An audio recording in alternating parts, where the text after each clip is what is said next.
जय श्री राम आप सभी को। हमारे श्री राम लला अयोध्या में विराजमान होने वाले हैं, लेकिन अयोध्या में रामलला तो विराजमान होंगे, हर तरफ खुशी का माहौल है। लेकिन अयोध्या और राम मंदिर का इतिहास क्या है 1528 से लेके 2024 तक, आइए आपको इस वीडियो में बताते हैं। अयोध्या नगरी श्री राम की जन्मभूमि है। अथर्ववेद वाल्मीकि रामायण में भी इसका साक्ष्य मिलता है। बाबरी मस्जिद और इससे जुड़ी घटनाएं, इससे पूरा भारत कैसे हिला, आइए आपको बताते हैं। अयोध्या का विवाद बाबरी मस्जिद से घिरा हुआ है। इसकी शुरुआत 1528 में जब बाबर के सेनापति मीर बाकी ने अयोध्या में बाबरी मस्जिद बनवाई। इस मस्जिद को मुगल काल की एक महत्वपूर्ण मस्जिद माना जाता था। वैसे बाबरी मस्जिद का मॉडर्न दस्तावेजों में भी जिक्र है, जैसे 1932 में छपी किताब अयोध्या ए हिस्ट्री में बताया गया है कि मीर बाकी को बाबर ने ही हुक्म दिया था। अयोध्या में राम जन्मभूमि है। यहाँ के मंदिर को तोड़कर मस्जिद का निर्माण बाबर ने अपने सेनापति मीर बाकी को बोलकर वहाँ पे निर्माण कराया था। इसकी शुरुआत जो है वो 1528 में से लेके 29 के बीच शुरू हो गई थी। और हमारे रामलला, जो कि हमारे रामलला अयोध्या में जिनका जन्म स्थान है, उस मंदिर को तोड़कर वहाँ बाबर ने मस्जिद की स्थापना करवाई थी। और ये हमारे लिए बहुत बहुत हृदय विदारक दर्द हो गया था। 300 साल बाद कैसे शुरू हुआ था? बाबर के सिपाही द्वारा बनाई गई इस मस्जिद का नाम बाबरी रख दिया गया था। हालांकि इससे लेके अभी भी विवाद ही है। बाबरी मस्जिद को मंदिर तोड़कर ही बनाया गया था, लेकिन कई किताबें इसका जिक्र ज़रूर करती हैं कि मंदिर की सामग्री से ही मस्जिद का निर्माण शुरू हो गया था। उस वक्त कई दावे मिले। मस्जिद के बनने के 300 साल को भी विवाद चलता ही चला गया और इसकी पहली झलक दिखाई दी जब इतिहास शुरू होने वाला था। वह लंबी लड़ाई के साथ विध्वंस की कहानी कहने वाला था। 1853 से लेकर 1855 के बीच अयोध्या के मंदिरों को लेकर विवाद शुरू होने लगे। इंडियन हिस्ट्री कलेक्टिव की रिपोर्ट बताती है कि उस वक्त सुन्नी मुसलमानों के एक गुट ने हनुमानगढ़ी मंदिर पर हमला कर दिया था। उसका दावा यह है कि मंदिर मस्जिद को तोड़कर बनाया गया, हालांकि इसका कोई भी साक्ष्य नहीं मिला है। इस किताब में सर्वपल्ली गोपाल जी की किताब है एनाटॉमी ऑफ अ कन्फ्रंटेशन, जिसमें उन्होंने ये चीज़ें बताई हैं कि हनुमानगढ़ी को तोड़ने की कोशिश की गई थी।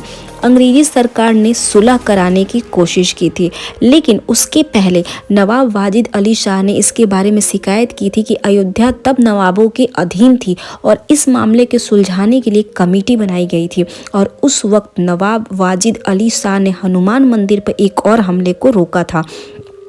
साल 1858 में निहंग सिखों ने एक दल ने बाबरी मस्जिद के अंदर घुसकर हवन पूजन किया था। उस वक्त इस घटना के खिलाफ पहली बार एफआईआर की गई। लिखित में यह विवाद सामने आया और लिखा गया कि अयोध्या में मस्जिद की दीवारों पर श्री राम जी का नाम लिख दिया गया और उसके बगल में एक चबूतरा बना दिया गया। साल 1859 में अंग्रेजी सरकार इसके बीच एक दीवार खड़ी की, जिसमें हिंदू पक्ष और मुस्लिम पक्ष शांति से अलग अलग स्थानों पे पूजा और इबादत कर सके। यहीं से पहली बार राम चबूतरा का नाम मिला था। कहते हैं कि साल 1859 में अंग्रेजी जो सरकार थी, उन्होंने इनके लिए राम चबूतरा का जो शब्द का प्रयोग था वो प्रचलन में लाया था। सन 1885 की रिपोर्ट बताती है कि पहली बार राम मंदिर का विवाद कोर्ट पहुंच गया था। यह महंत रघुवीर दास ने राम चबूतरे पर मंदिर बनवाने की याचिका दायर की थी। फैजाबाद डिस्ट्रिक्ट मजिस्ट्रेट ने यह याचिका जो है वो खारिज कर दी थी। तब फैजाबाद कोर्ट में रघुवीर दास की याचिका की गई। जैसे ही याचिका की गई, उस समय उस केस की सुनवाई जज पंडित हरिकिशन ने इस याचिका को रद्द कर दिया था और पहली बार निर्मोही अखाड़ा इस समय सामने आया था। लोगों के उसके बारे में पता चला था। महंत रघुवीर दास जी जो थे, उसी अखाड़े से वो जुड़ गए थे। उसी वक्त पहली बार निर्मोही अखाड़ा जो था वो सुर्खियों में आया था। रघुवीर दास ने हार नहीं मानी और अंग्रेजी सरकार के जज से गुहार लगाई, लेकिन यहाँ भी उन्हें निराश होना पड़ा और उनकी याचिका को खारिज कर दिया गया। यह मामला यही दब गया और अगले 48 सालों तक मामला ठंडे बस्ते में रहा। छुटपुट शांतिपूर्ण इसके जो विरोध है वो होते रहे। उसी साल 1930 का दौर शुरू हुआ, जब शुरू हुआ अयोध्या का नया अध्याय। सबसे पहले 1936 में मुसलमानों के दो समुदाय शिया और सुन्नी की लड़ाई शुरू हो गई। दोनों ही बाबरी मस्जिद पे अपना हक जता रहे थे। इसके बाद दोनों समुदाय के वक्त बोर्ड पर पहुंची और दोनों ने सहमति से इस पे निर्णय लेने को विचार किया था।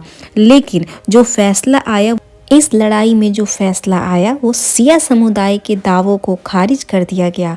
साल 1947 के बाद से अयोध्या की तस्वीर बदल गई और एक नई राजनीति जो थी वो शुरू हो गई। 1947 में हमारा देश आज़ाद होता है और आज़ाद होने के बाद हमारे अयोध्या की जो राजनीति है वो एक नए मुकाम पे पहुंच जाती है। तो इसके लिए आपको पार्ट 2 देखना पड़ेगा।